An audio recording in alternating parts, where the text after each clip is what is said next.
Hey guys, இன்றைக்கி எங்கள் வீட்டோட லிட்டில் பிரின்சஸ் பர்த்டேக்கு தான் டால் கேக் பண்ணிருக்கேன். மேடம் சாக்லேட் ஃப்ளேவரில் தான் வேணும்னு சொன்னாங்க. ஸோ அதை தான் பண்ணிருக்கேன். இது வந்து 1 kg டால் கேக். இதில் நான் 6 inch டின்னில் 2 times பேக் பண்ணி எடுத்துக்கிட்டேன். அதை அப்படியே ஒரு 5 லேயராக கட் பண்ணிவிட்டு சுகர் சிரப் விப்பிங் க்ரீம்லாம் போட்டு நடுவில் ஃபில்லிங்ஸ்க்காக சாக்லேட் கனாஷ் வச்சு கம்ப்ளீட் பண்ணியாச்சு. கேக் கொஞ்சம் ஹைட்டாக இருக்கனால நடுவில் ஒரு ஸ்கியூவரும் இன்சர்ட் பண்ணிட்டேன்.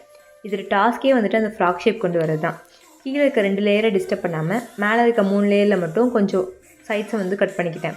ஷேப் வரதுக்காக அந்த கட் பண்ண பீசஸ்லாம் மேலே ஒரு லேயராக வச்சு ஒரு டோம் ஷேப் மாதிரி கொண்டு வந்துட்டு அதை அப்படியே க்ரம் கோட்டும் கொடுத்து எடுத்தாச்சு. நடுவில் அப்படியே கேக் பேஸையும் வந்துட்டு சைட்ஸில் வந்து க்ளீன் பண்ணியாச்சு. மேடம் பிங்க் கலரில் தான் வேணும்னு சொல்லியிருந்தாங்க. அதனால் அவங்களே கடைக்கு போயிட்டு பிங்க் கலர் ஹேர் வச்ச மாதிரி டாலும் வாங்கிட்டு வந்துட்டாங்க. அப்புறம் நானும் பிங்க் கலரில் ரோசர் போட்டேன். மேலே லைட் பிங்க்கில் தான் போட்டேன். பட் எனக்கு என்னமோ எல்லாமே சேமாக தான் தெரிஞ்சுது. அப்புறம் நடுவில் கொஞ்சம் கேப் இருந்தது. அதுலேயும் ஒரு ஃப்ளவர் மாதிரி வச்சுட்டு டால் மேடமுக்கும் ட்ரெஸ்ஸை போட்டு இந்த கேக்கை சூப்பராக கம்ப்ளீட் பண்ணி முடிச்சாச்சு. எங்கள் பிரின்சஸும் ஹாப்பியானாச்சு.